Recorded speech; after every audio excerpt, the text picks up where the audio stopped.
hay tres fases o pasos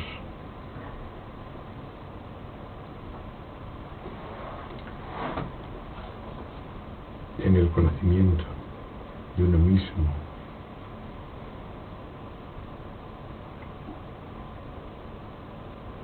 No estados, sino pasos. Primero es el paso de la escucha y la lectura.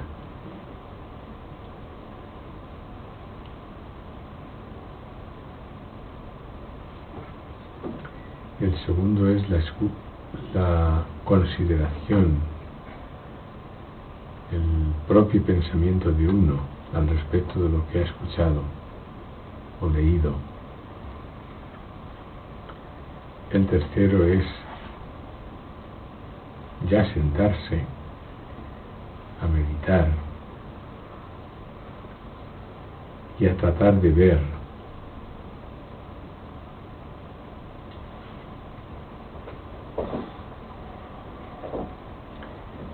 bien. Cuando uno ve un hecho sorprendente, y es que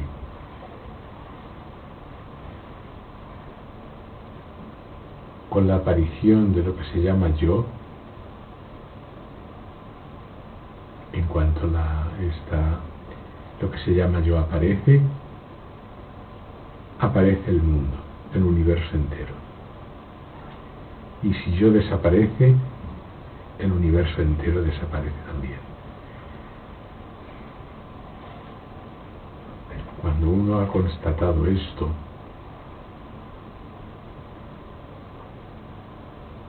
entonces, no solo constatado, sino cuando a fuerza de pensar en ello, de ponderarlo, llega a la convicción clara de que eso es así, porque tiene un estado, esto sí es un estado en el cual uno mismo, lo que uno llama yo, la identidad, no está, que es el sueño profundo, y tampoco está el universo. Entonces no es algo a imaginar, es una experiencia directa, común y, por decirlo de algún modo, diaria. Durante todo lo que dura el sueño profundo, que en sí mismo no tiene duración, no está el ego, yo, y tampoco está el universo, lo cual uno puede deducir que el ego y el universo es la misma cosa, independientemente de que uno, en lo que llama el universo, parezca tener un aspecto y ser uno más entre millones. No hay nada de tal. Lo que se llama yo y el universo son la misma cosa. Por eso aparecen y desaparecen juntos. Es más, podría decirse que primero aparece yo, pero yo no tiene ningún significado si es pronunciado en nada, como es el sueño profundo, y entonces no se pronuncia yo. Sin embargo, en el sueño profundo uno mismo está en su plenitud dichosa, que no está hecha de placer. Entonces, cuando uno llega a esta conclusión clara, tiene que averiguar por todos los medios qué es yo. ¿Qué es yo? ¿Qué es este yo? Esto que creo ser. ¿Qué es este continuo flujo de pensamientos? ¿Qué es este continuo flujo de deseos? ¿Qué es este continuo flujo de aflicciones, de desazones? ¿Qué es? ¿De qué está hecho? ¿Cuál es su esencia? ¿Qué es yo? ¿A qué llamo yo? ¿A qué doy yo mi nombre? Y si es cierto que eso que llamo yo es mí mismo.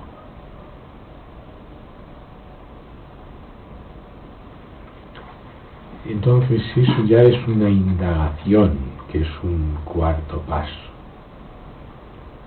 Una indagación que uno no ha de esperar la respuesta externa, porque la respuesta no está en ningún libro, ni va a venir de la boca de ningún ser aparentemente externo, que todos dependen de la primera de las apariciones, que es la aparición de yo. Si yo no está, los demás tampoco. Todos los supuestos demás, todo el universo entero se reduce a yo. Si yo no está, él tampoco. Entonces, volverse hacia el universo, hacia sus contenidos, cualquiera de sus contenidos, sean libros, sean seres, sean palabras, sea lo que quiera que sea, volverse hacia eso en busca de respuesta es muy desacertado, no dará ningún resultado. Tiene uno que vérselas con lo que uno llama yo a solas.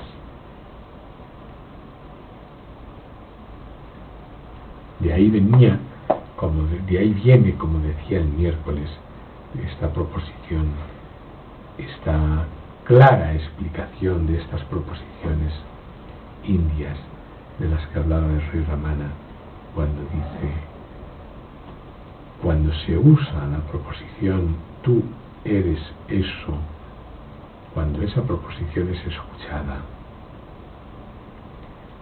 lo primero que tiene que hacer uno es preguntarse a quién se refiere tú. No deducir de inmediato que este ego, según está en sus condiciones, este yo en sus condiciones, es eso, entendiendo por eso la realidad.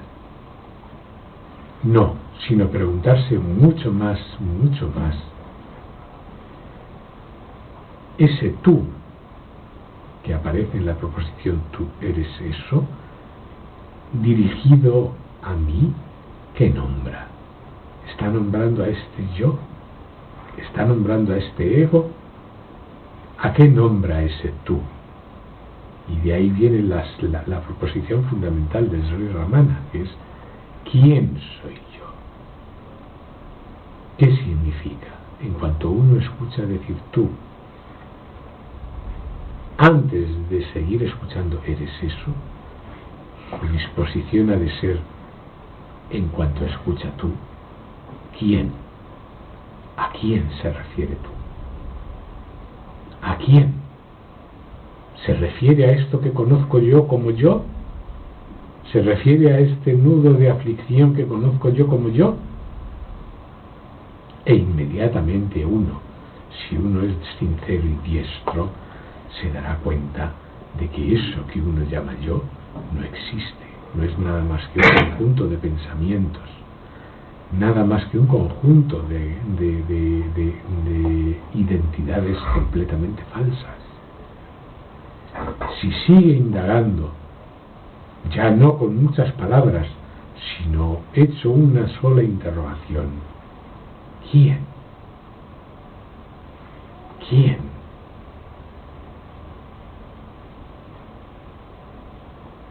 Ya ni siquiera, como decíamos aquí, quién había, sino mucho más centrados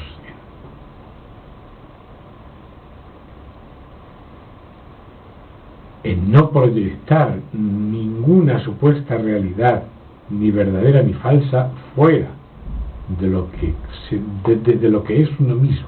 ¿Quién? ¿Quién es esto? ¿Quién es este? ¿Quién es este? ¿Qué es esto? Esto que se siente como yo. ¿Qué es? ¿De qué está hecho? Y uno observa rápidamente cómo se le van presentando todos los recuerdos, todos los actos meritorios, todas las, ¿cómo decir?, hazañas que se ha auto-otorgado, todo va viendo cómo se presenta en una sucesión imparable, ante lo cual uno no reconoce que eso haya sido de uno, ni que uno lo haya hecho nunca. Privado así el ego de su sustento, que son sus obras, que son sus méritos, que son sus vicios, que es todo eso que llena la boca incesantemente de la persona ignorante. Privado de todo eso, porque uno está viendo que eso no ha existido nunca, que no ha existido nunca nuestro hacer, que no ha existido nunca nuestro pensar, que no ha existido nunca nuestro desear, que no ha existido nunca este yo al que se quiere tan extremadamente, al ver que no ha existido nunca, y uno completamente cortada la facultad de la imaginación para no imaginar qué hay detrás o deja de haber detrás, uno está completamente, ese yo, ese ego está completamente en soledad consigo mismo, pero no una soledad con respecto a compañías, sino completamente sumergido. Ese ego, en esa circunstancia, se esfuma, desaparece, completamente. Entonces, si uno está completamente alerta, se da cuenta de que no desaparece con el ego.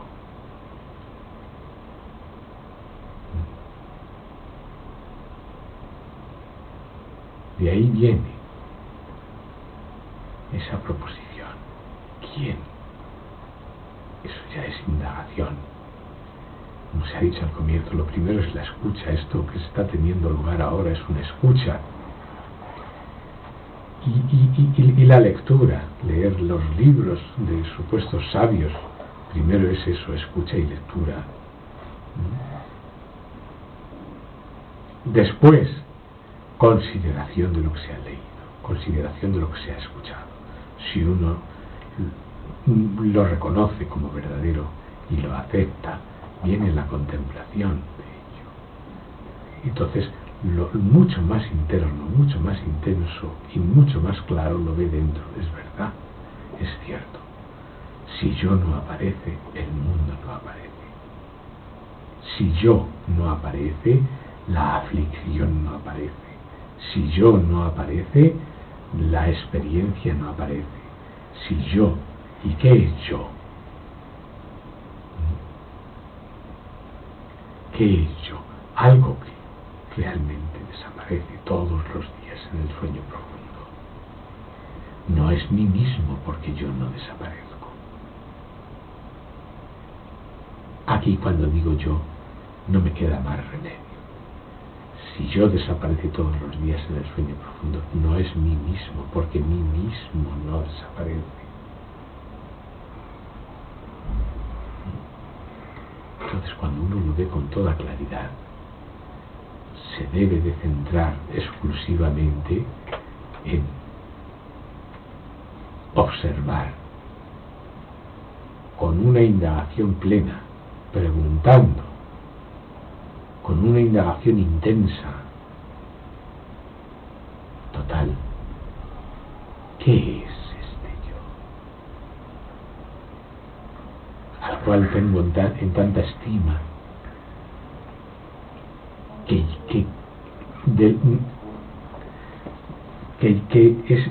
es este yo que creo ser? Que parece enteramente que es mí mismo. ¿Qué es? ¿Quién? ¿A quién se refiere la proposición? Tú eres eso. ¿A quién se refiere ese tú?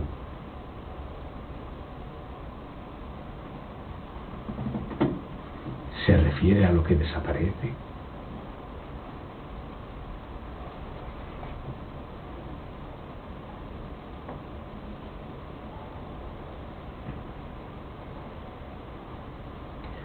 Si estos tres pasos no se siguen, si uno se conforma solo con la lectura y la escucha, si no hay consideración posterior, si no hay aceptación de lo que uno está viendo, deducir por su propia mente, y si no hay indagación, uno no puede quejarse de estar sujeto a los vaivenes, a la aflicción, al sufrimiento del engaño. Pero nadie le está engañando a uno, es uno mismo el que se engaña.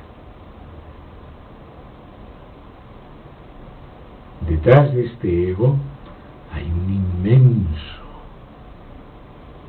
inmensa montaña de infatuación. Está hasta tal punto infatuado que sale esa infatuación en cada una de las palabras que salen de la boca de todos. Todo el mundo está orgulloso hasta el extremo de sus obras, orgulloso hasta el extremo de su comprensión, orgulloso hasta el extremo de su inteligencia. Todo el mundo está orgulloso, y si en algún momento cae en la cuenta de que lo está excesivamente y se pone rabioso consigo mismo, eso dura muy poquito. Lo normal es que uno esté siempre, como el corcho, en la superficie. Como dice Sri Ramana, una paja huera y seca flota siempre. No así la perla densa y pesada, que está siempre en la profundidad.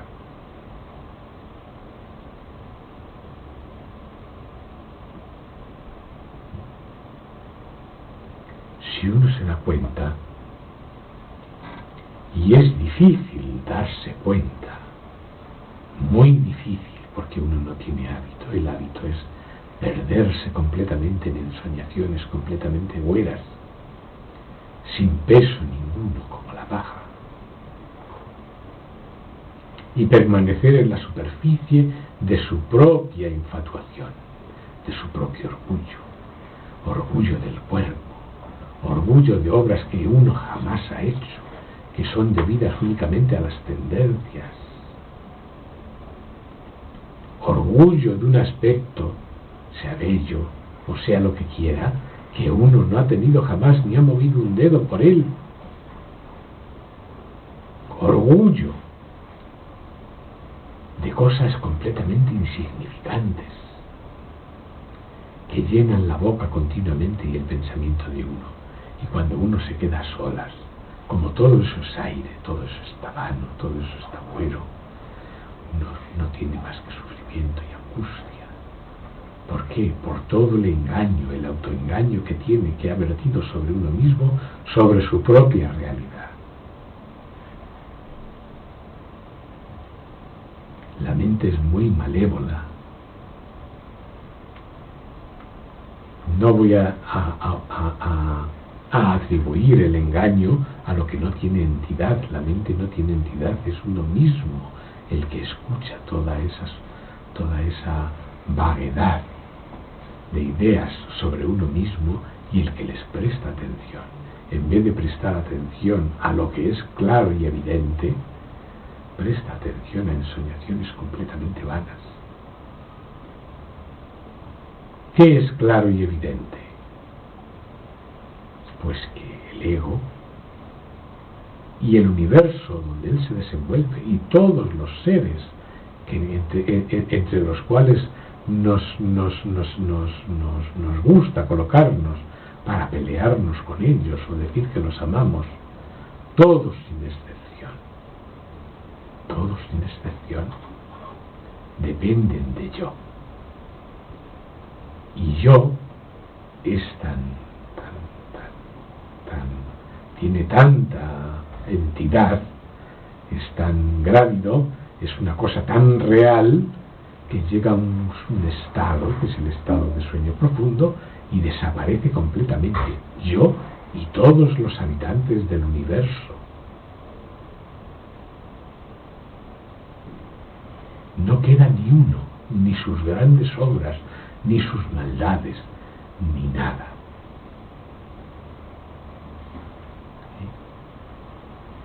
¿Quién detesta a su sueño profundo? ¿Quién es ese que dice, yo detesto dormir profundamente, es algo que detesto, es algo que no puedo soportar? ¿Quién es ese? ¿Hay alguien que deteste dormir profundamente? ¿Hay alguien que deteste que el ego entero desaparezca con toda su grandeza? No hay nadie que deteste eso. Y sin embargo, cuando la vigilia está en plena ebullición,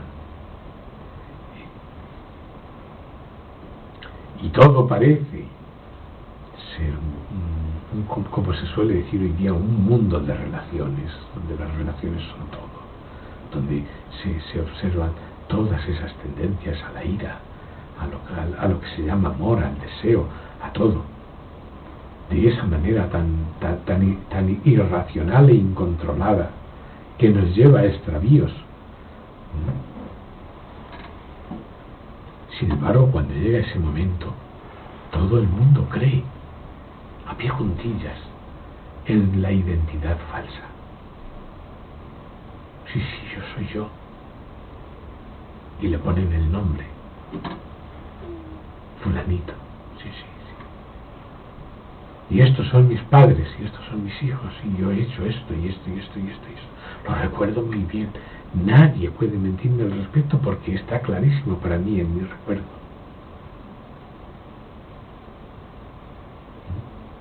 ¿Qué? ¿Por qué se da eso? Porque uno no ha considerado, no ha hecho la consideración, no ha hecho la meditación, la observación pertinente, no ha deducido. Y, lo que es más, no se ha visto a sí mismo sin ello. No ha visto la muerte de su ego, de su propio ego despierto. Al decir muerte, ¿qué significa? Desaparición. Porque lo que no es, y el ego no es nada más que por así decir, un intercambiador, que se llama hoy día en la jerga moderna, un lugar donde vienen trenes y autobuses y hay intercambio. El ego no es nada más que eso, un intercambiador de tendencias, propensiones, inclinaciones. Sin ellas no hay ego. Sin ellas, eso que nosotros llamamos yo no existe. Y las propensiones, inclinaciones y todo dependen enteramente del estado de vigilia, son un estado, no son mí mismo.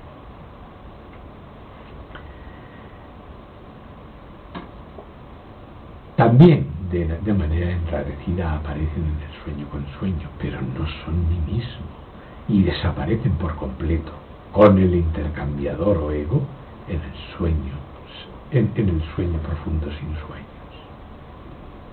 Entonces, ¿qué hay de real? ¿Qué hay de real en toda esta aparente grandeza? Una grandeza que se desvanece por completo sin dejar ni rastro. En cuanto uno pregunta, ¿quién? ¿A quién se refiere ese tú? ¿Quién? ¿Quién soy yo? ¿Quién soy yo? No para darme una identidad nueva, más grande, decir, no, yo soy lo absoluto. No. ¿Quién soy yo? Para disolver por completo todo ese nudo, todo ese intercambiador que significa ese yo. ¿Quién? Y entonces queda ¿quién? ¿Quién? Una interrogación.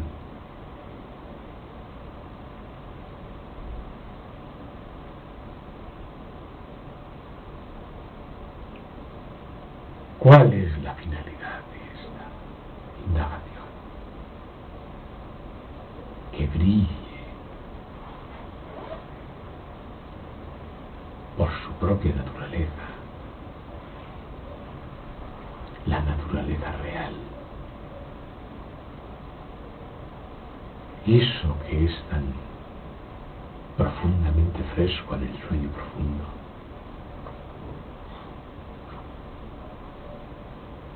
Que brille en todos los estados. Brillo significa no que sea una luz deslumbradora, sino la convicción. Brillo significa la convicción, la claridad completa. Ciertamente, la desaparición del ego no va a tocar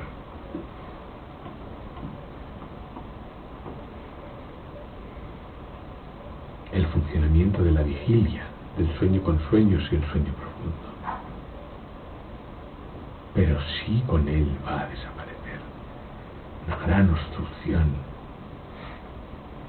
para uno mismo, generadora de angustia, generadora de sufrimiento.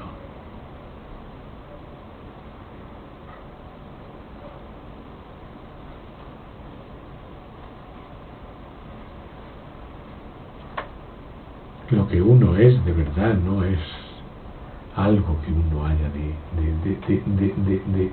de atraerse como nuevo. No es un nuevo mundo en el cual uno va a entrar como un móvil, sino la desaparición de la creencia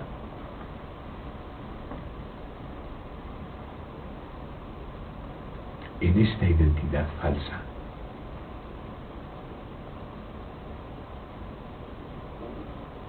En yo he hecho, la creencia en yo hago, la creencia en yo siento, la creencia en yo, la creencia en yo.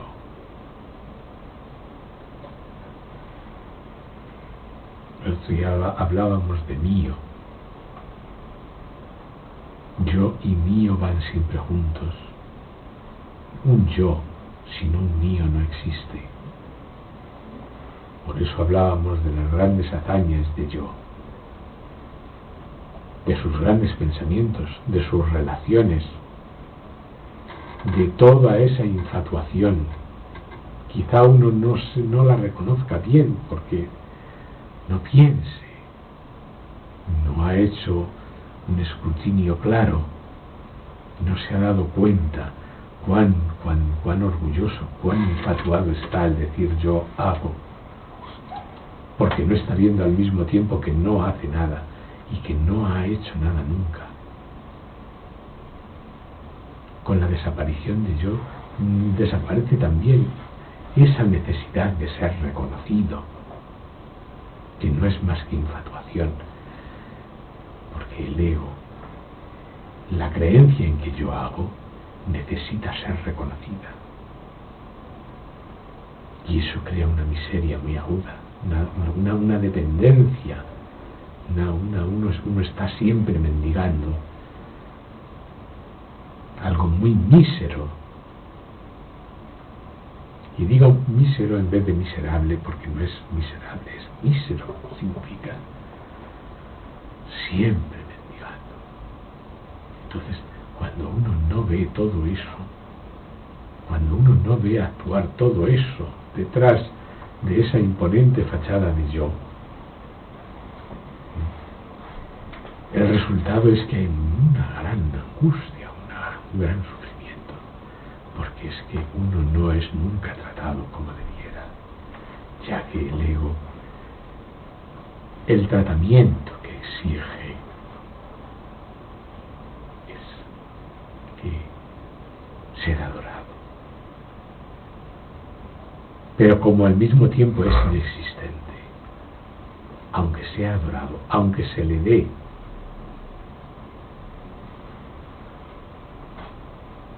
aunque se le ponga el mundo a los pies, no será suficiente. El deseo es un abismo sin fondo, y el ego es deseo.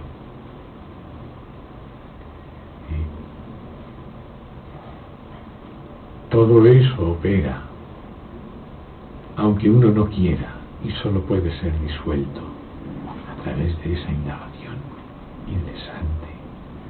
incesante en la medida del poder y la aptitud de uno. ¿Qué significa incesante en la medida del poder y la actitud de uno? Pues que siempre que uno pueda se vuelva hacia adentro y pregunte e indague una y otra vez: ¿este yo qué es? ¿De qué está hecho? Este yo que tanto amo, este yo por nombre y apellido fulanito de tal, ¿qué pretende? Cuando dice que ama a Dios, ¿qué hay detrás de ello? Cuando dice que ama esto, ¿qué hay detrás de ello? Cuando dice que ha hecho, ¿qué hay detrás de ello? Si uno está completamente alerta, entonces descubre los dos aspectos, o la multitud de aspectos, y al descubrirlos se desvanecen y queda completamente en paz, absuelto.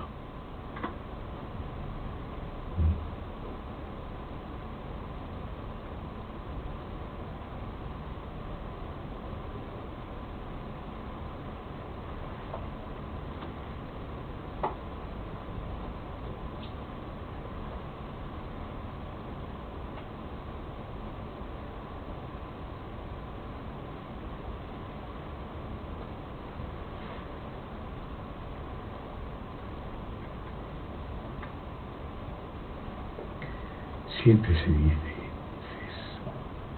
buscar la paz.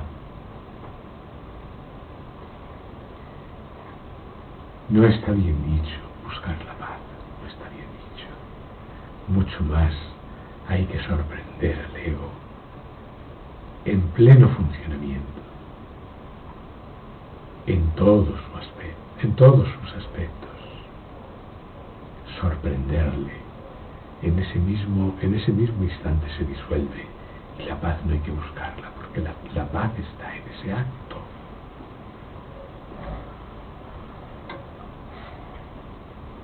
La paz es uno mismo.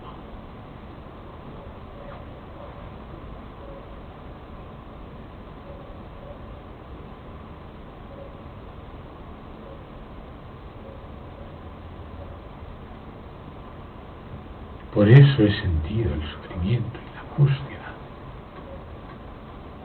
y las ganas de buscar, y las ganas de salir, y las ganas de encontrar, y las ganas. ¿Por qué? Porque la paz es recordada. La paz, que es la naturaleza real de uno, es recordada.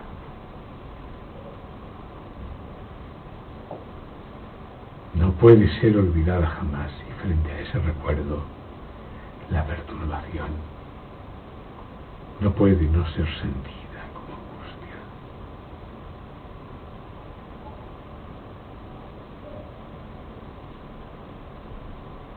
Y no se trata de un deber, se trata de una inclinación. Entonces uno lo hace con verdadero gusto, con verdadera vocación.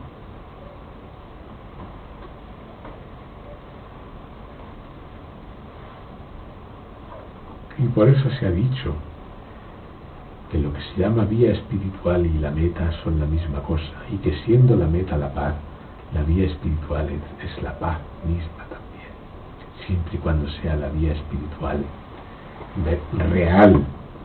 ¿Cuál es? Pues uno tiene en sí mismo todo lo que necesita.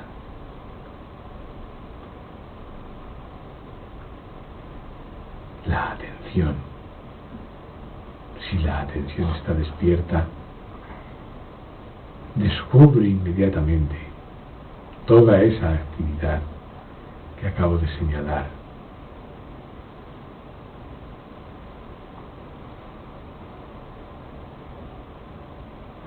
Si la atención está despierta, acabo de decir.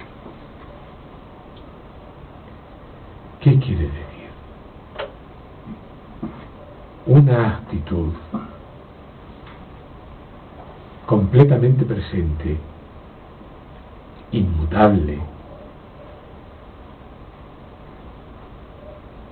que se da por enterada de cada una de las actividades y tendencias y propensiones e inclinaciones y hechos de lo que uno llama mí mismo, pero que en realidad es la falsa identidad. Cuando uno se ve engrandeciéndose o engrandeciendo a alguien cuya grandeza redunda en la grandeza de uno, y descubre la actuación de esa infatuación, de ese orgullo, la descubre en ese instante. Ese orgullo se desvanece y uno deviene limpio de él. Dejará de decir yo hago, yo me merezco, dejará de decir yo, dejará de hacerse a sí mismo mísero, dejará de hacerse a sí mismo pequeño, dejará de hacerse a sí mismo insignificante, pero tremendamente molesto. Y dejará de decir no me soporto, porque no tiene nada que soportar, habiendo expulsado, habiendo disuelto al atormentador. No hay nada más sereno ni más pacífico que la propia realidad de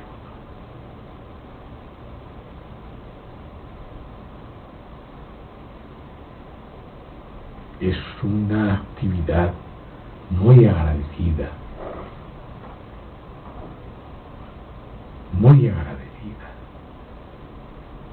si uno realmente está despierto a la atención.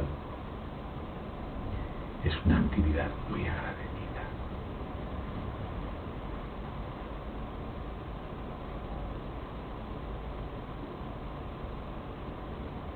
Y volvemos al principio. Si uno se da cuenta y observa, con la aparición de yo aparece el universo entero. Su deducción debe ser: todos los demás no son tales, son mí mismo. Si yo mantengo las diferencias, es debido al ego, es debido a yo. Porque me interesa, porque le interesa al ego, a lo que se llama mío, de lo que mencionábamos antes. Mío es el deseo, mío es el odio, mío es tantas cosas. Y me interesa que los demás sean otros para que exista esa relación. Pero no existe nadie, ni yo, ni ellos. Es un estado. En un instante queda completamente sumergido y totalmente desaparecido.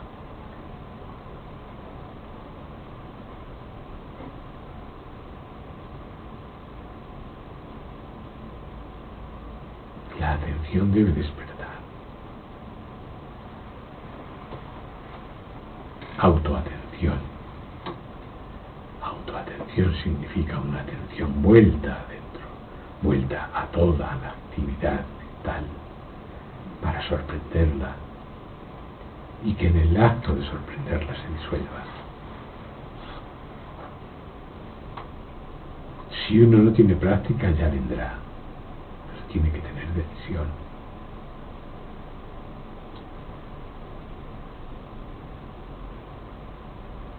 No hay nada bueno ni malo, mejor ni peor.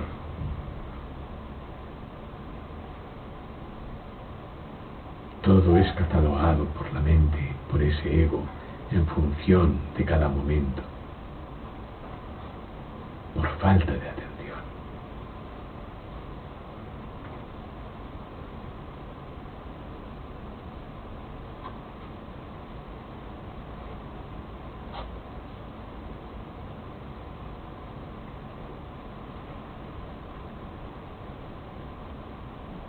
Así es que ¿quién soy?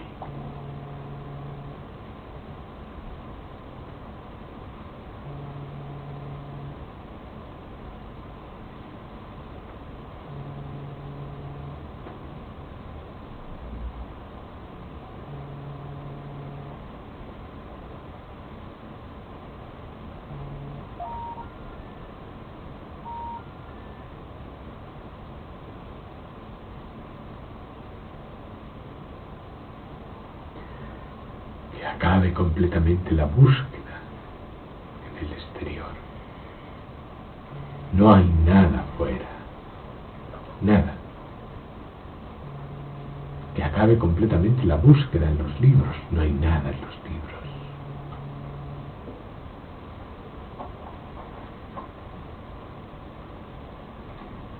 La búsqueda está en uno. Y el material es yo.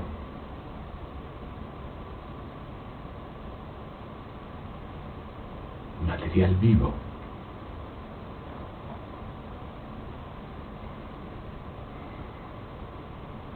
Distinto cada instante.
Si uno quiere realmente paz, la atención debe estar completamente despierta.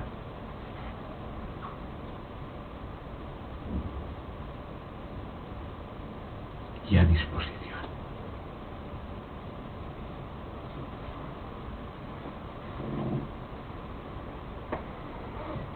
No debe dar nada por creído, nada por verdadero, y mucho menos los pensamientos que uno tiene sobre uno mismo. Son los primeros que deben ser disueltos. Todos los pensamientos, conceptos que uno tiene sobre uno mismo.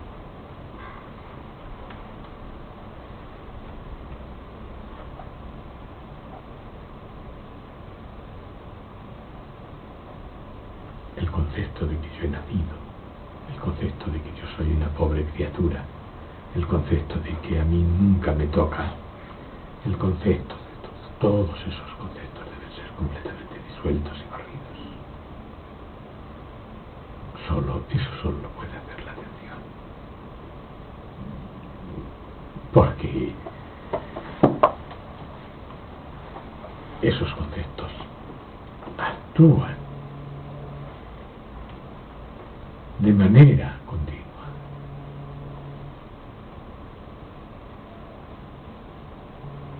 Así es que la atención debe estar ahí, presente, para sorprenderlos, aparecer y disolverlos al instante.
estaba oyendo, te has dormido. No, no me he dormido.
Manuel. ¿Qué dice?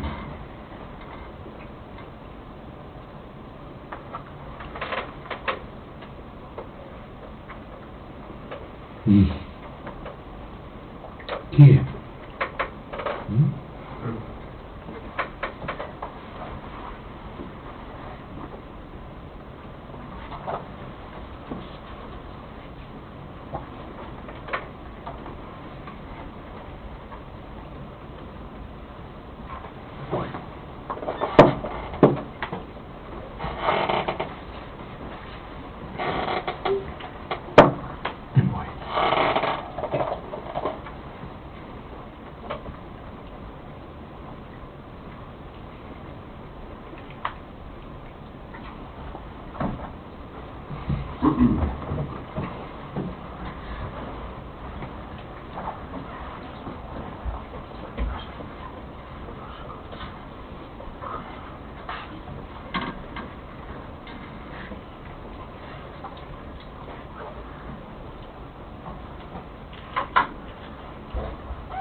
No está alerta.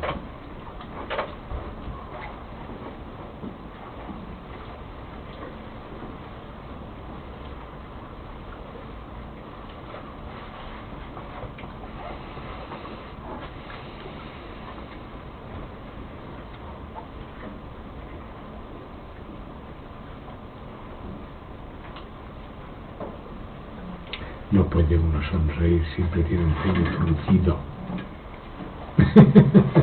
Si la atención está alerta.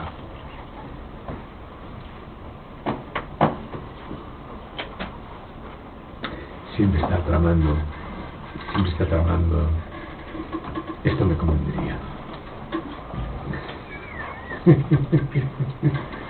¿Verdad? Esto me convendría. Esto no.